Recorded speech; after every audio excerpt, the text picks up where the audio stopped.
গাজীপুর আমরা জানি ৫ই আগস্টের পূর্বে গাজীপুরের অনেক যুবকরা দেশকে স্বাধীন করবার জন্য শহীদ হয়ে গিয়েছে। এবং আপনারা দেখবেন সময় টিভি, যত টিভি আছে, যত নিউজ চ্যানেল আছে, গাজীপুরে মানুষকে যেভাবে হত্যা করা হয়েছে, খুব বড় মর্মান্তিক কথা এটা, বড় মর্মান্তিক কথা এটা। আমি একজন দেশের সিটিজেন হিসেবে, নাগরিক হিসেবে আজ দুইটা দাবির কথা বলবো। নাম্বার ওয়ান, আগামীতে এই দেশে নির্বাচন হবে, কোনো একজন প্রধানমন্ত্রী নেক্সট টাইমে এই দেশে সিলেক্ট হবেন, এটা আমরা মনে প্রাণে বিশ্বাস রাখি। তবে as a Muslim, as a believer, একজন ইমানদার হিসেবে এক নাম্বার দাবি আমাদের, আগামীতে আমরা এই সোনার বাংলাদেশে কোনো নারীকে ক্ষমতার চেয়ারে দেখতে চাই না। দ্বিমত না একমত? এত আস্তে বললে তো একমত হয় না। দ্বিমত না একমত? আপনি যেই দলেরই হন, একটা হাদিস মাথায় রাখবেন। আল্লাহর হাবিব বলেছেন, সেই জাতি কখনো উন্নতির চূড়ান্ত পর্যায়ে পৌঁছাতে পারবে না যেই জাতির নেতৃত্বের চেয়ারে নারী বসে থাকে। এক নাম্বার, কোনো নারীকে আমরা আগামীতে প্রাইম মিনিস্টার হিসেবে দেখতে চাই না। Number one. নাম্বার টু, এটা আমাদের প্রাণের দাবি, একটু বুঝে শুনবেন। আমরা যে জাস্ট পুরুষ চাই ক্ষমতার চেয়ারে, it's exactly not like that. আমরা শুধুই পুরুষ চাই না, আমরা চাই এমন একজন পুরুষ আগামীতে আমার এই বাংলাদেশের প্রধানমন্ত্রী হবেন, যিনি এই দেশের প্রধানমন্ত্রীও হবেন এবং তার যোগ্যতা, তার কোয়ালিফিকেশন এতটা হাইলি কোয়ালিফাইড হবে, তিনি দেশের প্রধানমন্ত্রীও হবেন। এট দ্য সেম টাইম তিনি চাইলে জাতীয় মসজিদ বাইতুল মুকাররমে দাঁড়িয়ে জুমার খুতবা দেওয়ার যোগ্যতাও রাখবেন। এমন নেতা let me talk please don't shout, let me talk. আমরা এমন নেতা আগামীতে চাই কি চাই না? এবার আমাকে মূল কথায় ফিরে এসে উত্তর দেন।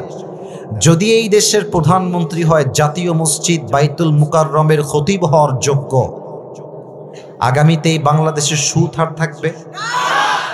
এই গাজীপুরের ভাইয়েরা জোরে বলেন, গাজীপুরের ভাইয়েরা সুদ থাকবে? ঘুষ থাকবে? চাঁদাবাজি থাকবে? টেন্ডারবাজি থাকবে? ডাকাতি থাকবে? ধর্ষণ থাকবে? পুরো দেশটাই সোনার বাংলাদেশ হয়ে যাবে। এখন আর কোনো ভয় নাই। আগে আমরা হক কথা বললে বলতো যে জামাতিও বলতো, রাজাকারও বলতো, জঙ্গিবাদ বলতো, মৌলবাদ বলতো। ও একটা কথা মনে পড়ে গেল, আপনার সবাই শহীদ আল্লামা দেলোয়ার হোসেন সাইদি হুজুরের নাম শুনেছেন না? আল্লাহু আকবার। আল্লাহ ওনাকে জান্নাতের উঁচু মাকাম নসিব করে পড়েন সবাই। গাজীপুরের মানুষ আসলে অ্যাক্টিভ।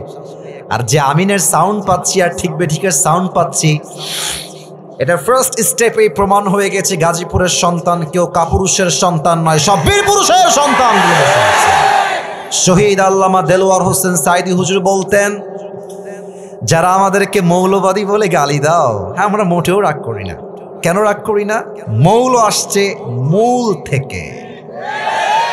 মূল মানে হলো কোরআন, মূল মানে হাদিস, মূল মানে হচ্ছে আল্লাহ তাআলা, মূল মানে হচ্ছে হিজ লাস্ট মেসেঞ্জার মুহাম্মদ সাল্লাল্লাহু আলাইহি ওয়াসাল্লাম।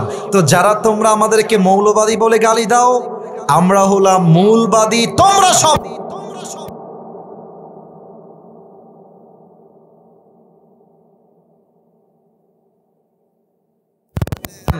তোমরা থাকো গাছের আগায়, বাড়াবাড়ি বেশি কইরো না সোনামণিরা। হ্যাঁ, জুলুমের রাজনীতি কইরো না, আলেমদেরকে ধরে জেলখানায় বন্দী করো না। যদি বেশি বাড়াবাড়ি করো, সময় আসবে এমন 16 কোটি মানুষ গাছের গোড়ায় একটা ঝাঁকুনি দিবে, মামুর বাড়ি দিল্লি গিয়ে পড়বা, দিল্লি গিয়েই তারা পড়েছে। অতএব স্পষ্ট ভাষায় আমার আজকে মাহফিলে পায়গাম, স্পষ্ট মেসেজ সবার জন্য। যদি আগামীতে আমার এই বাংলাদেশের ক্ষমতার চেয়ারে কোন স্বৈরাচার বসতে চায়, সেই স্বৈরাচারকে আবার পতন ঘটাবার জন্য এই গাজীপুরের মাটির থেকে একটা শহীদ আবু সাইদ নয়, দুইটা শহীদ আবু সাঈদ নয়, হাজার হাজার শহীদ আবু সাঈদ মাথায় কাপড়ের কাপড় বেঁধে বুকের তাজা রক্ত দিয়ে শহীদ হওয়ার জন্য আল্লাহর রাস্তায় জিহাদ করতে বাধ্য হবে। কারা কারা যদি হাত তুলে আল্লাহকে দেখায় দাও।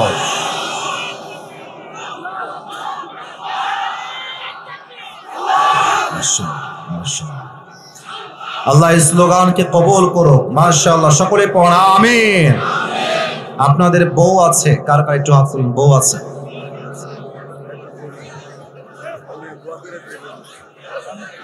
বউ আছে, আচ্ছা হাত নামান, হাত নামান। শীতকালে খুব মজায় আছেন আপনারা, আমি বুঝতেছি। এবার যাদের বউ নাই, খুবই কষ্টে আছে, তারা একটু হাত। আমি কি ভুল দেখছি নাকি? কারো বউ নাই? ইন্না লিল্লাহি ওয়া ইন্না ইলাইহি রাজিউন। হাত নামান, হাত নামান। খুবই কষ্টের বিষয় যুবক ভাইয়ের। আমি মাঝে মাঝে আমার মাহফিলগুলোতে মজা করেই বলি, যার বউ নাই তার কিছু নাই, নাই নাই কিছু নাই। আর আমি আমার বাবাদেরকে বলবো, আব্বাজান আপনার ছেলের চরিত্র কম্বল দিয়ে রক্ষা করা যাবে না। আপনার ছেলের চরিত্র ল্যাব দিয়ে রক্ষা করা যাবে না। যুবকদের চরিত্র রক্ষা করতে একমাত্র চরিত্রবান যুবকের বইয়ের দরকার। আল্লাহ আব্বাজানরা বোঝে না, বোঝে না। আল্লাহ আব্বাজানদেরকে বোঝার তৌফিক দান করুক। পড়েন সবাই আমিন। আচ্ছা, সবাই বিয়ের পক্ষে না বিপক্ষে? আমার বিশ্বাস অল্প বয়সে বিয়ে হয়ে গেলে এই দেশে জেনার সংখ্যা কমবে, বিয়ের সংখ্যা বেড়ে যাবে। আল্লাহ আব্বাজানদেরকে বোঝার তৌফিক দান করুক। পড়া আমিন। আসলে বাবারা মাঝে মাঝে বোঝে না তা না, কিন্তু আমি বলতে লজ্জা পাচ্ছি। অনেক মেয়েরা আমার ওয়াজ শুনছে, আমি জানি। They are very educated and very qualified, আমি জানি। আমি কোনো বোনকে অসম্মান করে কথা বলছি না, তবে বলতে বাধ্য হচ্ছি যে দেশের ৮০% মেয়ে বিয়ের সময় চরিত্র নয়, টাকাকে সবচেয়ে বেশি এরা গুরুত্ব দেওয়ার চেষ্টা করে। এবং আমি ঢাকা শহরের কথা কি বলবো, টাকা পাইলে কিছু মেয়েরা টাকলার সঙ্গ বিয়ের পিড়িতে বসে যায়। তাদের কাছে চরিত্র কোনো ম্যাটার করে না। ঢাকার গুলশানে ফ্ল্যাট থাকলে কিছু মেয়েরা টাকলার সঙ্গে বিয়ে করতে এক মুহূর্ত দেরি করে না যুবক। সেই মেয়েদেরকে বিনয়ের সাথে বলবো, আমার প্রিয় বোন, টাকা পাবেন, ঢাকার গুলশানে ফ্ল্যাটও পাবেন, গাড়িও পাবেন, তবে আপনার বয়স মাত্র 19। 70 বছরের বুড়ার সঙ্গে আপনি আপনার মনের শান্তি কখনোই খুঁজে পাবেন না। আল্লাহ প্রিয় বোনদেরকে সঠিক বুঝ দান করুক। পড়েন সবাই আমিন। 3টা তাকবীর দিবেন, তাকবীর শেষ হবে। 2টা আয়াতের তাফসীর করব খুবই অল্প সময়ে। ফজরের নামাজটা আমাদের সবাইকে জামাতে পড়তে হবে। অল্প সময় ওয়াজ হবে, but that will be very constructive. এই যে ডানের ভাইরা আওয়াজ করা, জানি আমি জায়গা নাই, আমি বুঝতেছি জায়গা নাই। মিডিয়ার ভাইদেরকে ধাক্কা ধাক্কি করো না, একটু চুপ করে দাঁড়িয়ে থাকো, ঠিক আছে? বিবাহিত ভাড়া দিবেন প্রথম তাকবীর, সিঙ্গেল ভাড়া দিবেন সেকেন্ড তাকবীর, ঠিক আছে? I would like to test everyone who is more powerful. কার শক্তি কত বেশি আমি আজকে একটু চেক করতে চাই। বিবাহিত ভাইরা আপনারা আমার সম্মান বাঁচাবেন। বিবাহিত ভাইরা একটু কাশি দেওয়ার চেষ্টা করেন। হাসবেন না, তাকবীর দিবেন গলা ফাটায় দিয়ে একেবারে। বিবাহিত ভাইরা তাকবীর দেন, নারায়ে তাকবীর। সর্বনাশ, মুরব্বী লাভ দিয়ে উঠছে। আচ্ছা, এবার ইট ওয়াজ অ্যামেজিংলি অ্যাপ্রিশিয়েটেড। ভালো ছিল, খারাপ না, খুব ভালো সুন্দর সাউন্ড ছিল। এবার সিঙ্গেলদের পড়া। তোমরা কি হেরে যাবা? তোমরা কি পরাজিত হয়ে যাবা? সিঙ্গেলরা কাশি দাও। আর স্যার যারা আপনারা আছেন, স্যার আপনারা আমার উপর রাগ ঢাক না রেখে নাম্বারটা আপনারা দিবেন। আমি জানতে চাই আসলে কে জিততেছে। Single people, it's time for you. Single ভাড়া তাকবীর দেন আমার সাথে, নারায়ে তাকবীর। বিবাহিত ভাইরা মাফ করে দিবেন। হলো না, মানে জিততে গিয়েও আবার আপনারা হেরে গেলেন। যাই হোক, জো হো গেয়া, past is past, present is everything. এবার আমরা সবাই মিলে একটা তাকবীর দিব। তাকবীরের আওয়াজের ঠেলায় আমি স্টেজ ভেঙে নিচে পড়ে যাব, ঠিক আছে? আপনারা সবাই মিলে একটা কাশি দেন। গাজীপুরের সন্তান যে আমরা বিড়ালের বাচ্চা নই, সব সিংহের বাচ্চা, এটা তাকবীর দিয়ে প্রমাণ করতে হবে। রাজি আছেন তো ইনশাআল্লাহ? নারে তাকবীর। আল কোরআনের আলো, আল হাদিসের আলো, কোরআন হাদিস যেখানে, আলেম ওলামা যেখানে, গাজীপুরবাসী যেখানে, আল্লাহ রাব্বুল আলামিন সকলের স্লোগানকে তার সন্তুষ্টির ওয়াসিলা হিসেবে কবুল এবং মঞ্জুর করুক। পড়েন সবাই আমিন। আমার প্রিয় গাজীপুরের ভাইরা, আজ আমরা যেই সূরার থেকে তাফসীর পেশ করব, আমি সেই সূরায় যাওয়ার চেষ্টা করছি। তবে সবাইকে একটা কথা বলবো, কেউ যদি আমার দোয়ার আগে যদি কোনো একজনও যদি উঠে যায় তার লুঙ্গি টান দিয়ে ধরে বসাই দেবে। তবে খেয়াল রাখবেন লুঙ্গি যেন পুরোটা খুলে না যায়, ঠিক আছে? জাস্ট টান দিয়ে বসায় দিবেন, কারণ পুরো বছরে একদিন এসেছি, আবার কবে দেখা হবে জানি না। আজকের মাহফিলে এসেছি, দোয়া না করে কেউ বাসায় আমরা ফিরবো না, ঠিক কি না? আমি শুরু করছি আল্লাহর নামে, আল্লাহর কোরআন থেকে তাফসীর। আজ যে সূরার থেকে আমরা তাফসীর পেশ করব, সূরাটার নাম হচ্ছে সূরাতু আলাম নাশরাহ। আমার প্রিয় গাজীপুরের ভাইরা সবাই বলেন সূরাতু আলাম নাশরাহ। আওয়াজগুলো জোরে চাই, কারো আওয়াজ যেন কমে না যায়।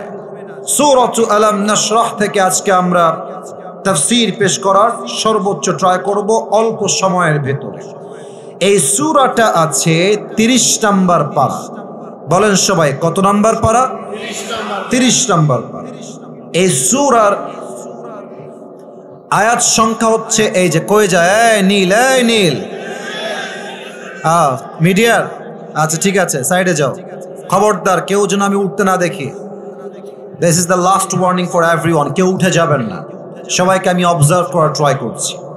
এই সূরার আয়াত সংখ্যা হচ্ছে মোট 8টা। গাজীপুরের ভাইরা মোট কয়টা? 8টা। তবে আজ আমরা 8টা আয়াতের ব্যাখ্যায় যাব না, আমরা জাস্ট 2টা আয়াতের ব্যাখ্যা শুনব। জোরে সোরে বলেন সবাই, কয়টা আয়াত? আউযু বিল্লাহি মিনাশ শাইতানির রাজীম। বিসমিল্লাহির রহমানির রহিম। فإن مع العسر يسرا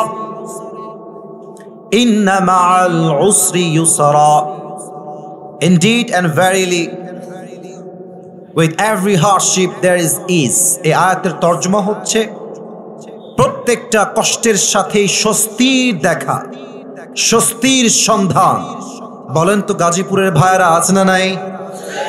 আপনি যদি আমার কথাগুলো আজকে এখান থেকে শোনেন, এখান থেকে কথা বুঝে আসবে না, এখান থেকে শুনতে হবে, কারণ প্রত্যেকটা পয়েন্ট খুবই ডিপ। যদি আপনি দিল দিয়ে না শুনেন, ইহা সে শুনোগে ইহা সে নিকাল জায়গা। এজন্য কান দিয়ে নয়, যতটুকু শুনবেন দিল দিয়ে শুনবেন। রাজি আছেন তো সবাই ইনশাআল্লাহ? তাহলে আমি সবার থেকে তর্জমাটা মুখস্থ শুনতে চাই। আমি বলবো প্রথম ধাপ, আপনারা বলবেন সেকেন্ড ধাপ। কষ্টের সাথেই আছে, এই জোরে কোন, বামে সাউন্ড নাই, ডানে পারফেক্ট সাউন্ড, মাশাআল্লাহ। কষ্টের সাথেই আছে স্বস্তি বা সুখ। এটা হচ্ছে সূরাতু আলাম নাশরাহ এর 5 এবং 6 নম্বর আয়াত। এই 2টা আয়াতের আমি আজ তাফসীর থেকে 4টা ব্যাখ্যা দিব। Look at my 4 fingers. সবাই বলেন কয়টা ব্যাখ্যা? 4টা ব্যাখ্যা শেষ হবে, 2টা ঘটনা বলবো, দোয়া হবে, and then we will go back to our home. বলেন সবাই ইনশাআল্লাহ। আসুন আমরা ব্যাখ্যায় ফিরে যাই। আমি দেখতে পাচ্ছি এখানে অনেক মাদ্রাসার ছাত্র ভাইরাও আছেন। এটা খুবই আমার জন্য সৌভাগ্যের বিষয় যে আপনারা মাহফিলে অংশগ্রহণ করেছেন। আমি কথা বলতে ভেরি কমফোর্টেবল ফিল করবো, বিকজ আপনারা আমার কথা আরো ভালো বুঝবেন। যুবক ভাইয়ারও অবশ্যই বুঝবেন। খেয়াল করেন, আল্লাহ তাআলা বলছেন ফাইন্না মাআল উসরি ইউসরা। ইন্না মাআল উসরি ইউসরা। এখানে তরজমা হচ্ছে কষ্টের সাথেই আছে স্বস্তি। খুব খেয়াল করেন, এখানে উসর তথা কষ্ট এটা আসছে আগে, ইউসর তথা স্বস্তি এটা আসছে পরে। তাহলে কষ্ট এসেছে আগে, স্বস্তি এসেছে পরে। তবে আপনি যদি এই আয়াতের দিকে অ্যারাবিক যেই গ্রামারের নিয়ম আছে, রুল আছে, সেই দিক থেকে তাকান, তবে এখানে স্বস্তি এসেছে আগে, কষ্ট এসেছে পরে। তাহলে যদি আপনি পড়তে যান তেলাওয়াত হিসেবে, ফাইন্না মাআল উসরি ইউসরা, এখানে স্বস্তি আসছে পরে, কষ্ট আসছে আগে। বাট আরবি নিয়ম অনুযায়ী এখানে স্বস্তি আসছে আগে, কষ্ট আসছে পরে। এখন বলবেন হুজুর, এই গ্রামারটা বলার উদ্দেশ্য আপনার কি ছিল? এটা আমার উদ্দেশ্য, এটা আল্লাহর উদ্দেশ্য। আল্লাহ গ্রামার অনুযায়ী স্বস্তিকে আগে রেখে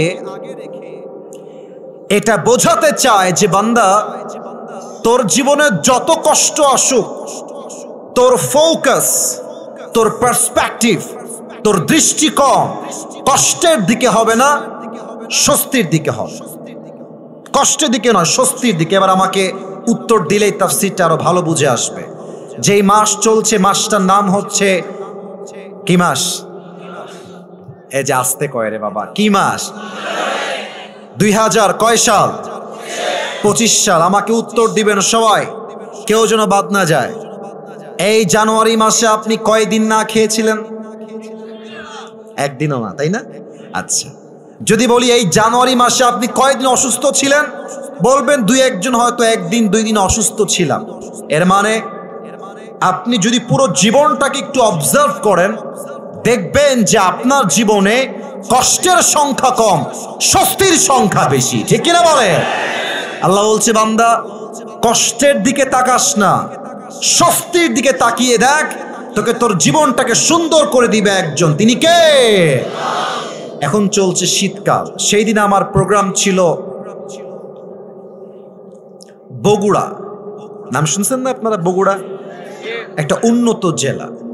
তো আমি প্রোগ্রামে গেলাম, আল্লাহ তাআলার যেটা ফয়সালা আর কি। গাড়িটা নষ্ট হয়ে গেছে, আমার গাড়িও নষ্ট, যে গাড়ি ভাড়া করে নিয়ে আসছি ওই গাড়িও নষ্ট, দুইটাই নষ্ট রাস্তার মাঝে।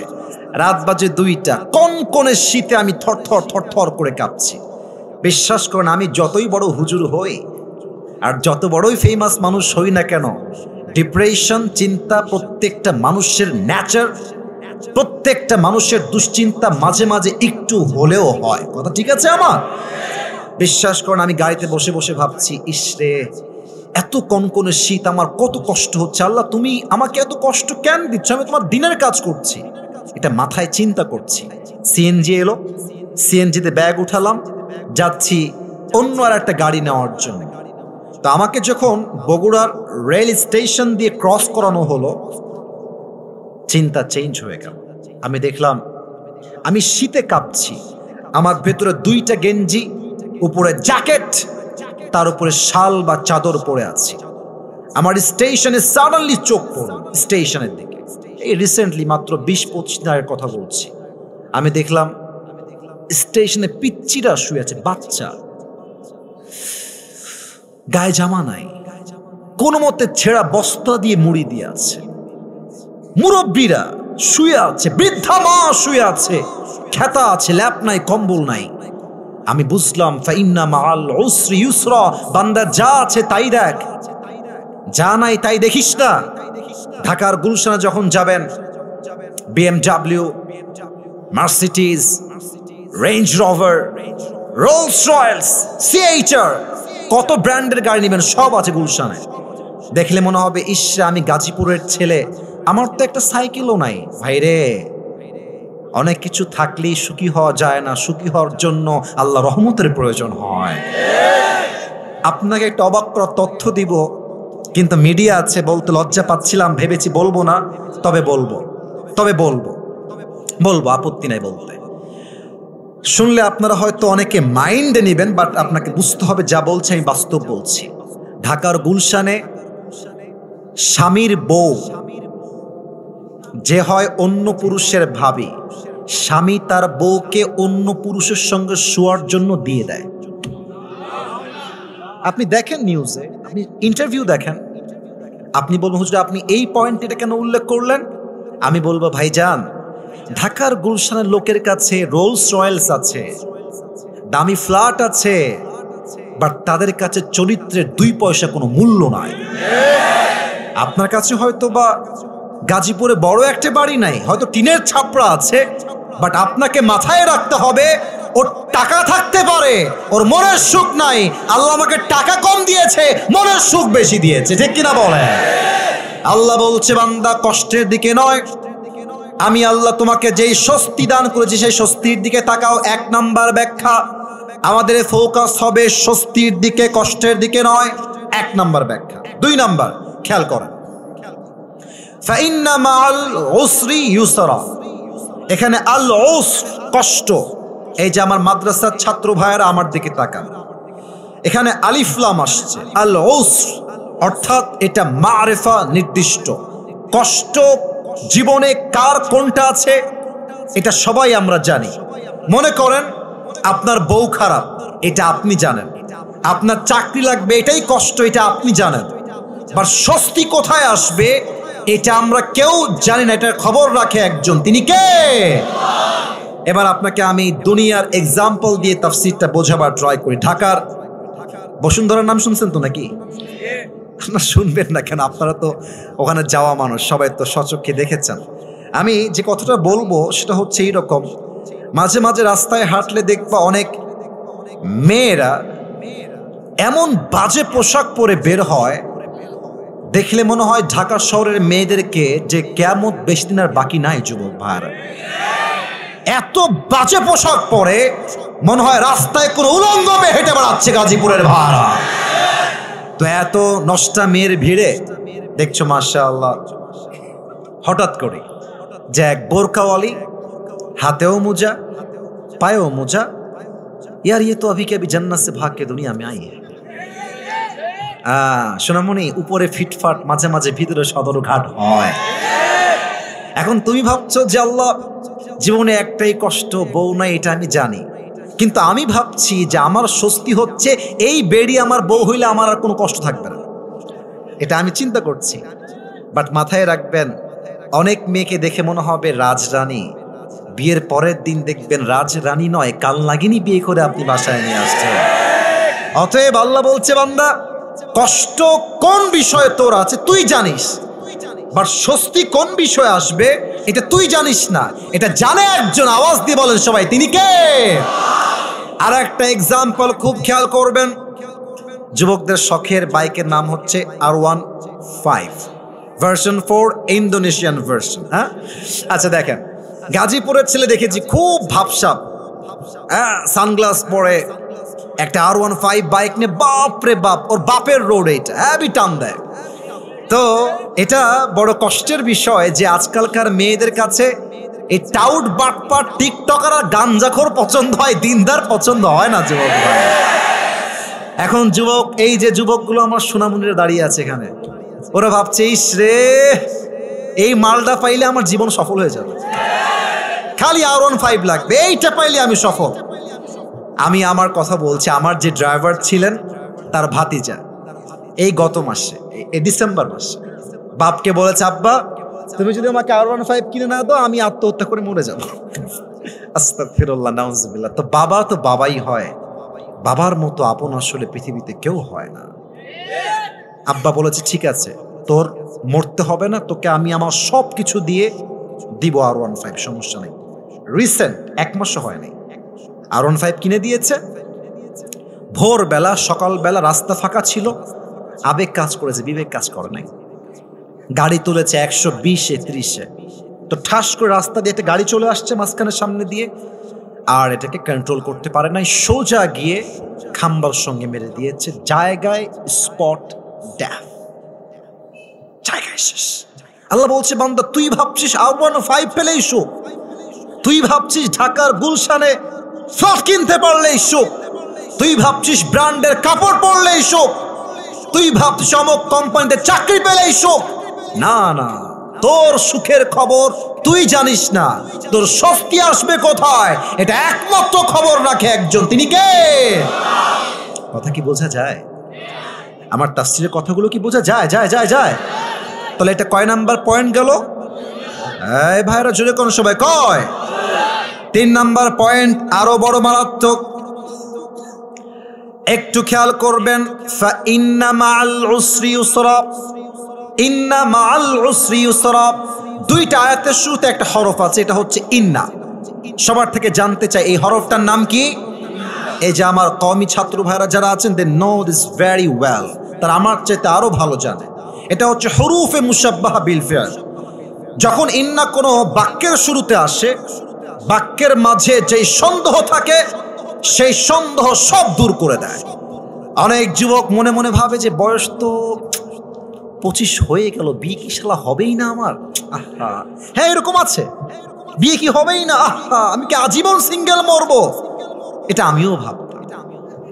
তো আল্লাহ বলছে, বান্দা যতই টেনশন করিস না, ফা ইন্না মাআল উসরি ইউসরা, নিশ্চিত তোর সমস্ত হতাশা দূর করবে একজন, তিনি কে?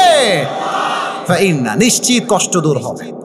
4 নাম্বার ব্যাখ্যা, শেষ ব্যাখ্যা আমার, আল্লাহ রাব্বুল আলামিন বলছে ফা ইন্না মাআল উসরি ইউসরা, এখানে তরজমা হবে কষ্টের সাথেই আছে সুখ।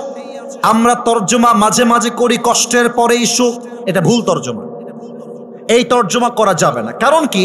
খেয়াল করা, যদি কষ্টের পরেই সুখ তরজমা হতো তাহলে আল্লাহ বলতেন ফা ইন্না বা'দাল উসরি ইউসরা, কিন্তু কষ্টের পরেই সুখ নয়, কষ্টের সাথেই স্বস্তি। আল্লাহ বলছে ফা ইন্না মা'আল উসরি ইউসরা। এর ব্যাখ্যায় একটা ঘটনা বলতে চাই আমি আমার জীবন থেকে, বলা যাবে নাকি যাবে না? আপনারা আমাকে ফেসবুকে আগে দেখেছেন নাকি কখনো? মানে আপনার সব আমাকে চেনেন নাকি? আমার যে একবার গাড়ি অ্যাক্সিডেন্ট হয়েছিল, এটা কি আপনারা দেখছেন কেউ কেউ? আচ্ছা মাশাআল্লাহ, হাত নামা।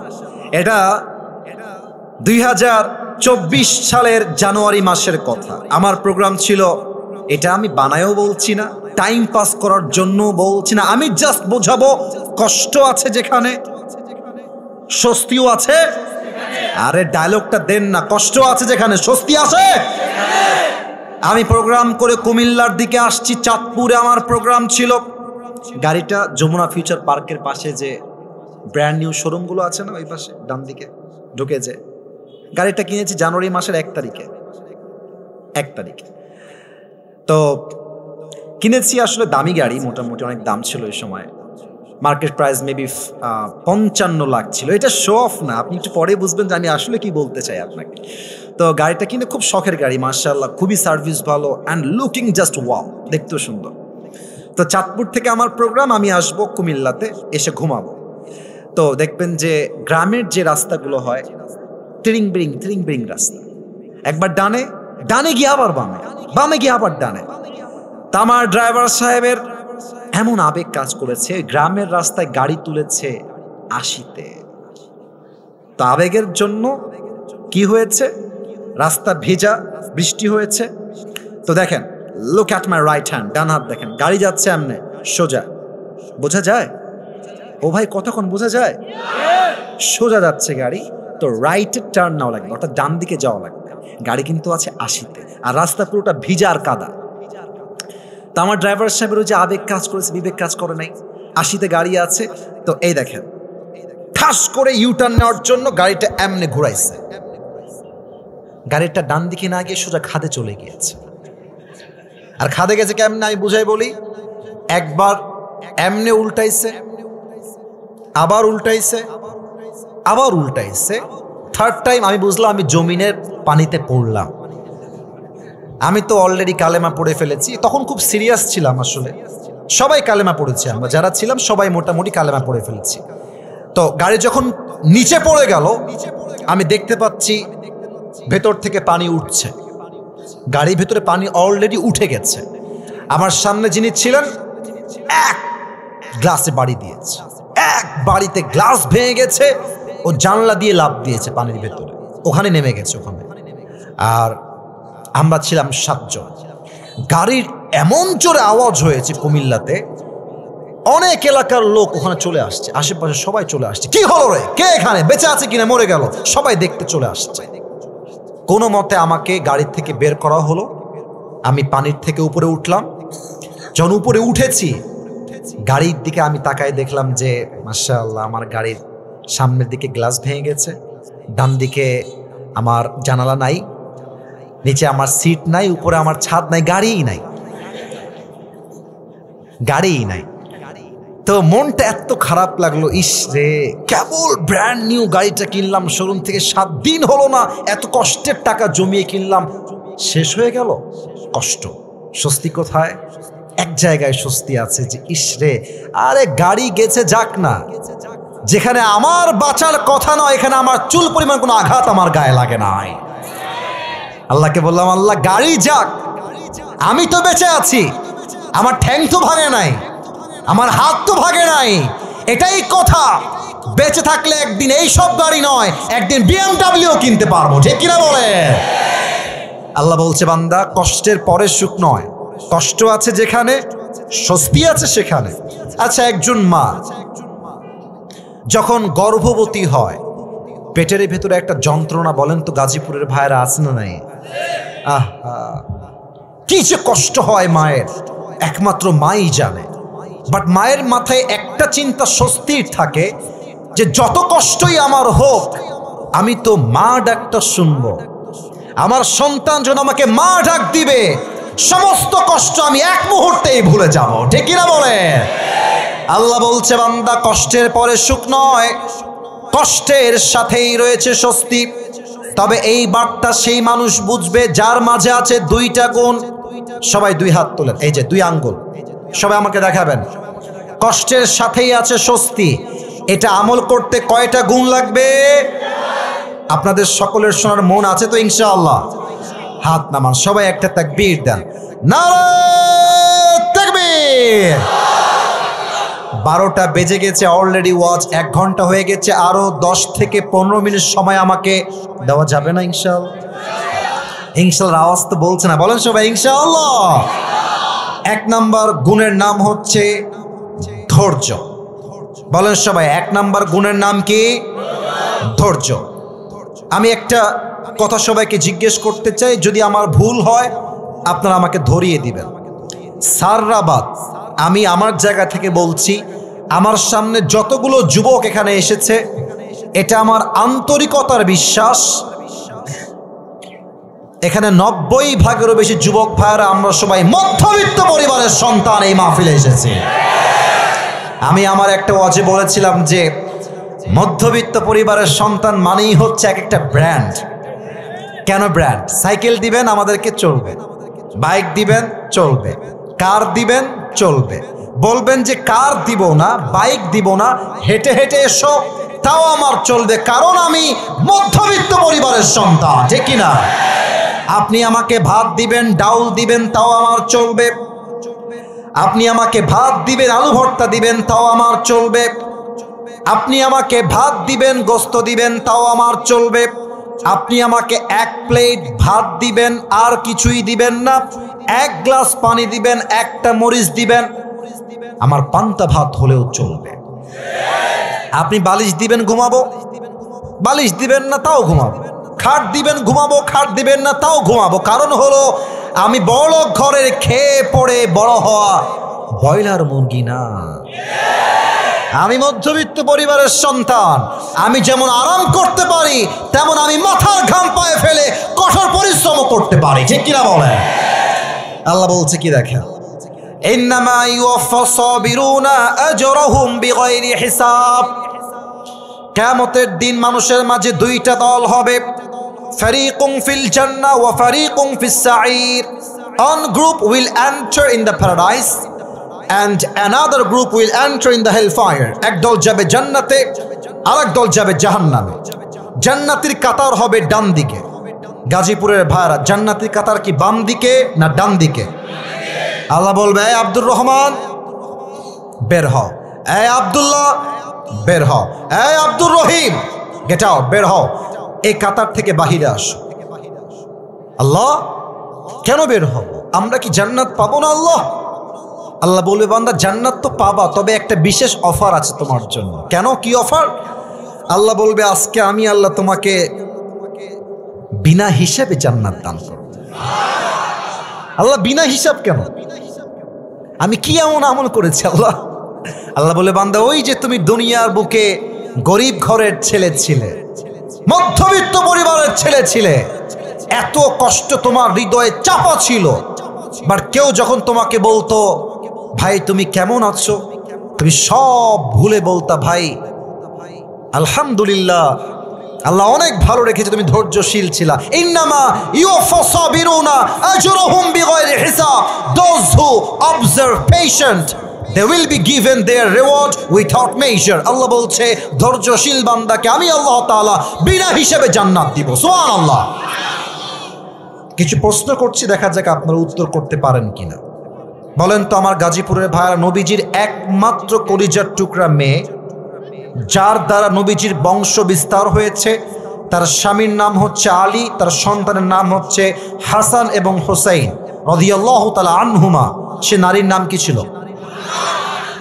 এত আস্তে বলবেন, এটা এক্সপেক্ট করি না। বলেন সবাই, নাম কি ছিল? রাদিয়াল্লাহু তাআলা আনহা। এই একটা ঘটনা বলবো, আমি যেন কোনো চোখ ডান বাম দেখতে না পাই। লুক অ্যাট মাই ফেস, আমার চেহারার দিকে তাকায় থাকেন। একদিন ফাতেমা রাদিয়াল্লাহু তাআলা আনহার ঘরে এত অভাব, হাদিসে আসছে 3 দিন যাবত চুলায় আগুন জ্বলে না, ভাত নাই, ডাল নাই, চাল নাই, কিছুই নাই। ফাতেমা রাদিয়াল্লাহু তাআলা আনহা ডাক দিয়ে বলছে, আলী, অভাব তো বড্ড চরম পর্যায়ে পৌঁছে গিয়েছে, খাবার দাবার ডাল ভাত কিছুই নাই বাসার ভেতরে, কি করা যায়, আমাকে পরামর্শ দাও। আলী বলছে তুমি এক কাজ করো, নবীর কাছে যাও, গিয়ে বলো ইয়া রাসূলুল্লাহ আ'তিনি শাইআন, গিভ আস সাম ফুড, কিছু খাবার দেন, আমরা বড় ক্ষুধার্ত 3 দিন যাব। যাও বাবার কাছে যাও। দেখেন স্বামী যা বলে বউ তা শুনতে বাধ্য। শুনতে হবে যদি ইসলামী শরিয়াহ অনুযায়ী হয়। বাংলাদেশে সবচাইতে ডিভোর্সের সংখ্যা ঢাকা শহরে বেশি। কারণ কি জানেন, আমি এটা বলে দিই এই সিক্রেটটা, ঢাকা শহরের মেয়েদের ডিমান্ড একটু বেশি, চাই আরো চাই আরো চাই। এক ছেলে মাইন্ড করবে না, আমার কাছে আসছে, যুবক ছেলে, ভেরি ইয়াং ম্যান, বলছে হুজুর আমি আমার বউকে তালাক দিয়ে দিই, ওর সঙ্গে আমি থাকবো না। বুঝে গেছি ওর মাথা খুব গরম। বসো বসো, কি হয়েছে, কি সমস্যা? বলছে যে হুজুর আমার বউয়ের চাহিদার কোনো শেষ নাই, খালি চাই, একটা এনে দিই আর একটা চাই, ওইটা দেই আর একটা চাই। প্রিয় ভাইয়ারা, বিয়ে হচ্ছে দিল্লি কা লাড্ডু, খাওগে তো ভি পছতাওগে, নেই খাওগে তো ভি পছতাওগে। তা আমার মনে হয় যে না খাওয়ার চাইতে খেয়ে পস্তানো 1000 গুণ বেশি ভালো যুবক ভাইরা, তাই না? তো আমি বললাম ভাই কেন, কি সমস্যা, আর কি কি বলে বলেন তো দেখি। তো বলছে হুজুর সেদিন আমার কাছে এসেছে, বলছে জান তুমি কি জানো আমার অমুক বান্ধবীর জামাই তাকে আইফোন 16 প্রো ম্যাক্স দিয়েছে। এর মানে কি, মেয়েটা বোঝা যাচ্ছে যে ওর জামাই তোকে দিয়েছে, তুমি আমাকে কবে দিবা। মেয়েদের এই ডিমান্ডের জন্য হাজার হাজার স্বামী ঢাকা শহরে হারাম ইনকাম করতে বাধ্য হয় গাজীপুরের ভাড়া, ঠিক কিনা? ফাতেমার দিকে তাকান, ফাতেমা নবীর কাছে আসছে, এসেই দরজায় নক দিয়েছে। নবীজির স্বভাব, নবী নিজে আসতেন, গেট খুলতেন, ফাতেমাকে নিজেই ঘরে নিয়ে আসতেন। নবীজি গেট খুলেই ফাতেমার চেহারা দেখেই বুঝে গেছেন ফাতেমা ইজ ডিপ্রেসড, সে হতাশ, কোনো একটা সমস্যা এসে পড়ে গেছে। নবীজি মেয়ের হাত ধরলেন, চুপ করে ধরে বাসায় নিয়ে খাটের উপরে বসালেন, বললেন মা বলো তোমার কি হয়েছে। ফাতেমা মাথা নিচুর দিকে দিয়ে বলছে আব্বাজান আ'তিনি শাইআন, কিছু খাবার দেন, 3 দিন যাবৎ বড্ড ক্ষুধার্ত আমরা। নবীজি বুঝে গেছেন আমার মেয়ে ক্ষুধার্ত, ধৈর্যের পরীক্ষা নেওয়া লাগবে। বলছে আচ্ছা মা টেনশন নাই, খাবার দিব, নট আ বিগ ডিল, তবে তোমাকে আমি 2টা অপশন দিব, তুমি কোনটা চুজ করবা, the decision is totally yours, সিদ্ধান্ত তোমার মা। 2টা অপশন শোনো, এক তোমাকে আমি 5টা বকরি দিব, আর এক হলো তোমাকে আমি 5টা দোয়া শিখাই দিব। Which option you want to select, তুমি কোনটা নিতে চাও? ফাতেমা বুঝে গেছে আমার আব্বাজান আমাকে ধৈর্যের পরীক্ষা নিচ্ছেন। বলছে আব্বাজান 5টা বকরির দরকার নাই, 5টা দোয়া শিখাই দিলে আমি ফাতেমা খুশি মনে বাসায় ফিরে যাব। নবীজি বলছেন এই তো আমার মেয়ে ধৈর্যের পরীক্ষায় পাস করেছে, সুবহানাল্লাহ। আল্লাহর হাবিব দোয়া শেখালেন, আমি আপনাদের সবাইকে শেখাতে চাই। আমি জানি এটা মুখস্থ হবে না, অনেক মিডিয়ার ভাইরা আজকে এসেছে, কাউকে আমি চিনিও না, আপলোড দিয়ে দিবে কালকে, মুখস্থ করে নেবেন। সবাই পড়েন আমার সাথে গাজীপুরের সাউন্ডে, ইয়া আউয়ালাল আউয়ালিন। আপনারা খুবই সুন্দর সাউন্ডে কথা বলেন, মাশাআল্লাহ। ভাইরা আপনারাও বলবেন, ইয়া আউয়ালাল আউয়ালিন, ইয়া আখিরাল আখিরিন, ইয়া যাল কুওয়াতিল মাতিন, ইয়া রাহিমাল মাসাকিন, ইয়া আরহামার রাহিমিন। শেষ শব্দের দোয়া অনেক সহজ, সো আমি সবার থেকে লাউডলি শুনতে চাই, ইয়া আরহামার রাহিমিন। যাও ফাতেমা, গিয়ে এই আমলটা করার চেষ্টা করো। ফাতেমা বাসায় ফিরে আসছে, তো আলী গেটের কাছে দাঁড়িয়ে আছে যে ফাতেমা আসবে, হাতে কিছু খাবার থাকবে, আমি নিব, ফাতেমাও খাবে, আমিও খাবো। আলী রাদিয়াল্লাহু তাআলা আনহু দূর থেকে দেখছেন ফাতেমা ফিরে আসছে, বাট হাতে ফাতেমা দুই হাতে কিছুই নাই, দুই হাত ফাঁকা। আলী বলছে, ইয়া ফাতেমা আইনা তাম, ওয়্যার ইজ দ্য ফুড, খাবার কোথায়, তোমার হাত তো খালি। ফাতেমা বলছে, আলী যাহাবতু লিদ-দুনিয়া ওয়া জিতু বিল আখিরা, যাহাবতু লিদ-দুনিয়া ওয়া জিতু বিল আখিরা। আমি আমার প্রিয় আব্বার কাছে, নবীর কাছে দুনিয়া চাওয়ার জন্য গিয়েছিলাম, তবে আমার আব্বা যেন আমাকে দুনিয়া নয়, দুই হাত ভরে আখিরাত দিয়ে ফেরত পাঠিয়ে দিয়েছে। আলী বলছে, হবে না, পেটের যন্ত্রণা আর সহ্য হচ্ছে না, এবার আমি যাব। ও আব্বা জানেরা, জামাই আসছে শ্বশুরের কাছে, it's a matter of Prestige, Prestige issue. জামাই এসছে, এসে বলছে, আসসালামু আলাইকা ইয়া রাহমাতাল লিল আলামিন, হে নবী আপনাকে সালাম।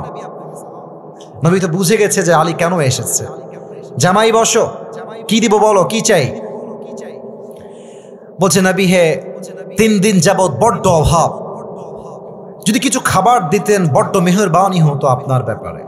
নবীজি বলছে, ঠিক আছে খাবার দিব, তবে 2টা অপশন তোমাকে দিচ্ছি, তুমি কোনটা নিবা, the decision is totally yours. নবীজি জামাইয়ের সবরের পরীক্ষা নিচ্ছে, বলছে, তোমাকে আমি 5000 বকরি দিব। আগে বলেছিল 5টা, এবার সংখ্যা বেড়ে 5000। 5000 বকরি দিব আর 5টা দোয়া দিব। Which option you wanna select, তুমি কোনটা নিতে চাও আলী? আলী বুঝে গেছে আমার শ্বশুর আমাকে ধৈর্যের পরীক্ষা দিচ্ছে। আলী বলছে, নবী হে 5000 বকরি ইজ মাইনাস, আমাকে আপনি 5টা দোয়া শিখায় দেন। নবীজি আবার সেই 5টা দোয়া আলীকে শিখিয়ে দিলেন। আলী রাদিয়াল্লাহু তাআলা আনহু বাসায় ফিরে আসলেন। ফাতেমা এবং আলী রাদিয়াল্লাহু তাআলা আনহু দুইজন মিলে এই 5 শব্দের দোয়ার আমল করলেন। হাদিসে আসছে এই 5টা শব্দের দোয়ার আমলের বিনিময়ে আল্লাহ তাআলা তাদের সংসারের সমস্ত অভাবকে গায়েবী খাজানার থেকে দূর করে দিলেন। সুবহানাল্লাহ। অতএব অভাব পরিবারে আসবে, টাকা থাকবে না, ব্যবসা থাকবে না, চাকরি থাকবে না, কিছুই থাকবে না, বাট মাথায় রাখবেন কষ্টের সাথেই আছে স্বস্তি।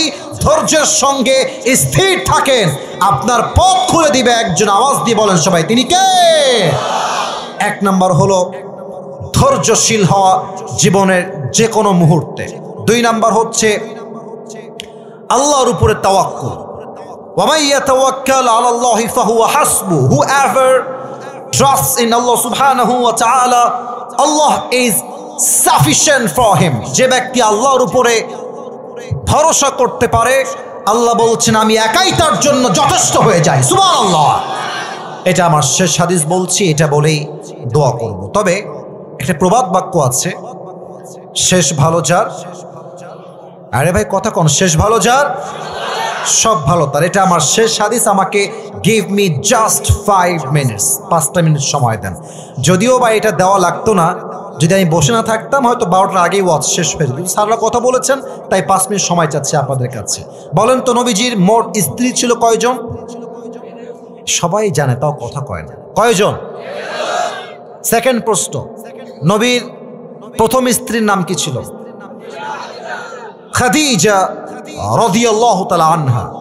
আমি এখন জাস্ট একটা হাদিস বলবো, হাদিসের একটা টাইটেল দিচ্ছে, খাদিজার সঙ্গে নবীজির বিয়ে কেমনে হয়েছিল। That is the title of this হাদিস।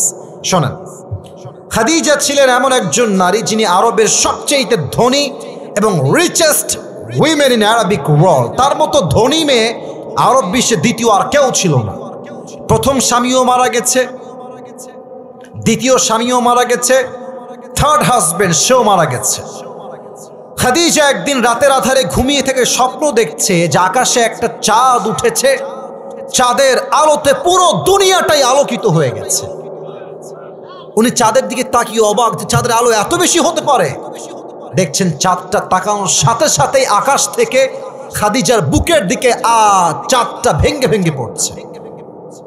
আর স্বপ্ন দেখে ঠাস করে ঘুম থেকে উঠে গেছে। কি স্বপ্ন দেখলাম এটা, এর ব্যাখ্যা কি হবে? তার চাচা ছিলেন ওয়ারাকা বিন নাফেল, তিনি ছিলেন স্বপ্নের ব্যাখ্যাবিদ। তার কাছে গেলেন, বললেন যে চাচা, আমি স্বপ্নে দেখলাম আকাশ থেকে চাঁদটা ভেঙে আমার বুকের দিকে পড়ছে, এই স্বপ্নের ব্যাখ্যা কি আমাকে এখনই বলেন। তার চাচা তাওরাত খুললেন, ইনজিল খুললেন, ব্যাখ্যা পড়ে জানলেন যে Khadija, it's a good news for you, it's a good news, তোমার জন্য এক বিশাল সুসংবাদ। কি সুসংবাদ?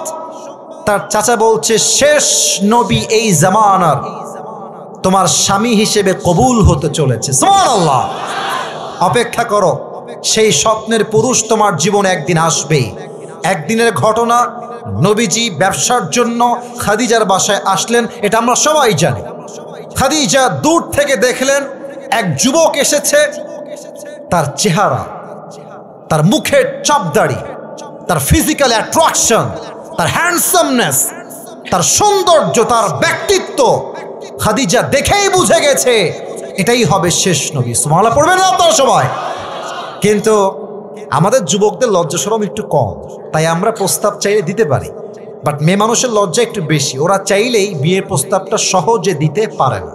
তো খাদিজা প্রস্তাব দিবে কেমনে প্ল্যান করলেন, একটা ছোট্ট প্ল্যান। ওনার একজন দাসী ছিলেন, তাকে ডাকলেন, ডেকে বললেন, এই নেন হাদিয়া, অনেক হাদিয়া, একটা কাজ করে দিবেন, এই যুবককে আমার পক্ষ থেকে বিয়ের প্রস্তাব দিবেন। তো মুরব্বীদের বুদ্ধি একটু বেশি হয়, মহিলার বয়স ভালো ছিল, সে বলল খাদিজা আজকে নয়, ব্যবসা করে ফিরে আসুক, নেক্সট টাইম প্রস্তাব দেওয়া যাবে। পরের কথা, এবার খাদিজার দাসী নবীর ঘরে আসছে। এই যুবক ভাইরা মন দাও, মাত্র 3 মিনিট বাকি আমার বলার জন্য, 3 মিনিটে শেষ করার ট্রাই করছি। নবীর ঘরে খাদিজার দাসী আসছে, এসে সালাম কালাম দিয়ে কথা বলছে, very normally conversation they are making. তো কি বলছে? বলছে আচ্ছা মুহাম্মদ, সবই বুঝলাম, তোমার কথাবার্তা সব ঠিকঠাক আছে, তো তোমাকে একটা প্রশ্ন করবো, রাগ করো না তুমি আমার প্রশ্নের জন্য। বলেন কি প্রশ্ন বলেন। বলছে আচ্ছা তোমার বয়স তো মাশাআল্লাহ, ইউ আর 25 ইয়ার্স ওল্ড, 25 বছর তোমার বয়স, তাগড়া যুবক, তুমি ব্যবসায়ও হাত দিয়ে ফেলেছো অলরেডি, তো তুমি বিয়ে করো না কেন? কি কারণটা কি আমাকে কিছু বলা যাবে? নবীজি যে উত্তর দিয়েছেন এটা হাজার হাজার যুবকদের মনের উত্তর। নবীজি বলছেন বিয়ে তো আমি করতে চাই, বাট আমার কাছে এটা নাই, নাই, টাকা নাই।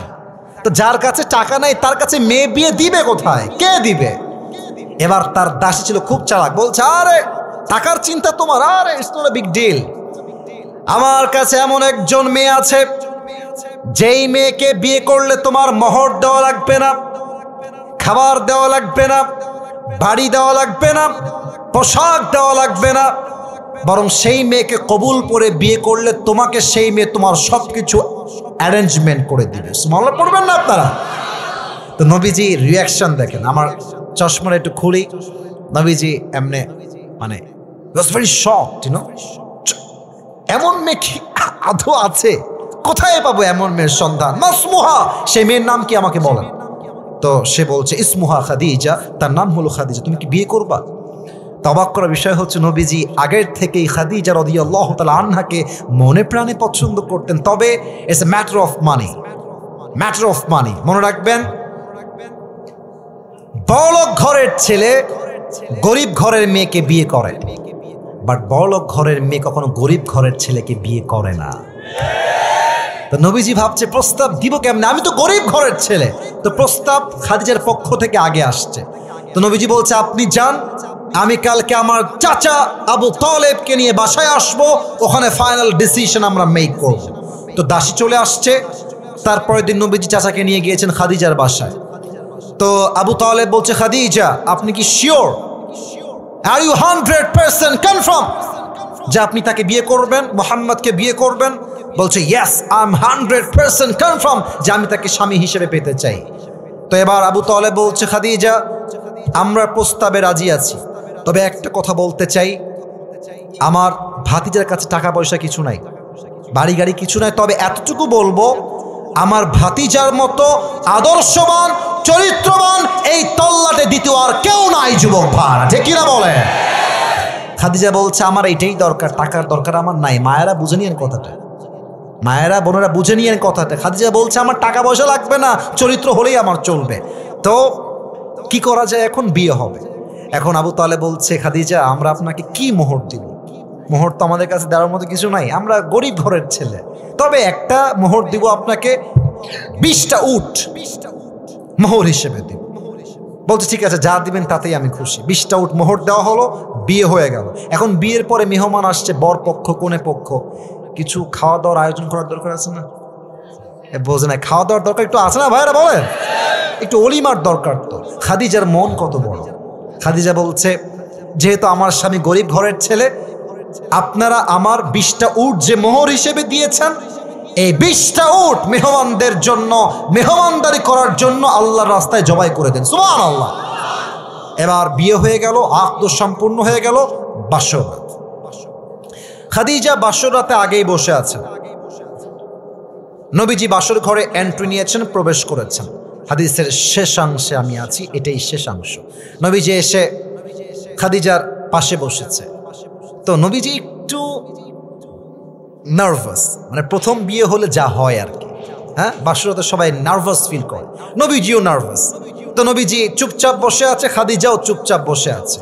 তো খাদিজা যেহেতু আগের থেকে একটু অভিজ্ঞ মানুষ, নবীর চাইতে একটু বেশি, তো খাদিজা নিজের থেকেই বলছে, আচ্ছা আপনি কি জানেন যে আমি আপনাকে স্বামী হিসেবে কেমনে পেয়েছি? আপনি কি জানেন এটা? নবীজি বলছেন, না তা তো আমি জানি না, আপনি কেমনে পেয়েছেন? তো আপনি জানবেন, আমি কেমনে জানবো আপনার ঘটনা? তো খাদিজা বলতে, শোনেন তাহলে আমার ঘটনা।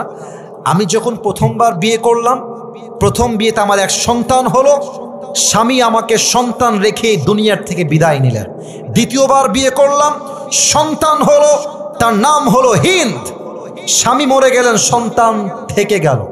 থার্ড টাইম আবার বিয়ে করলাম, হতাশা সব কাটিয়ে আবার বিয়ে করলাম, সেই স্বামীও মারা গেল।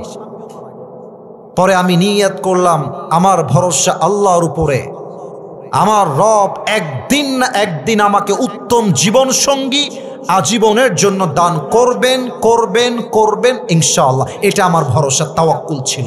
এবং এই তাওয়াক্কুলকে আমি সামনে রেখে কোনো দিন কোনো পরপুরুষের সঙ্গে হারামে জড়ায় নাই, কখনো কোনো পরপুরুষের দিকে চোখ তুলে তাকায় নাই, কখনো আমি আমার ব্রেইনে খারাপ হারাম কোনো অশ্লীল চিন্তা আনি নাই। আমি আমার ভরসা আল্লাহর উপর রেখেছি। আমার মতো একজন নারীকে আল্লাহ তাআলা আপনার মতো চরিত্রবান যুবকের প্রথম স্ত্রী হিসেবে কবুল করে নিয়েছে। তাহলে কি বুঝলা? তোমার জীবনে আজকে বউ নাই, তুমি আমার বিয়ে হবে না, আব্বা আমি মরে যাবো, আমার বিয়ে নাই, বউ নাই, কিছু নাই, না। অপেক্ষা করো, ধৈর্য ধারণ করো, নিজেকে বাঁচাও। তোমার চরিত্র ভালো হলে তোমাকে আল্লাহ উত্তম চরিত্রে দান করবেই করবে ইনশাআল্লাহ, ঠিক কিনা বলো? অতএব যত কষ্টই আসুক, দুইটা বিষয়ে মাথা রেখে চলবেন। এক হলো ধৈর্য, দুই হচ্ছে তাওয়াক্কুল। ধৈর্য মানে কি? একদিন না একদিন ভালো ফলাফল আসবে। তাওয়াক্কুল মানে কি? আমার বিশ্বাস আমার রব আমাকে কখনো ঠকাইতে পারে না। সবাই এই দুইটা গুণ রাখতে রাজি আছেন তো ইনশাআল্লাহ?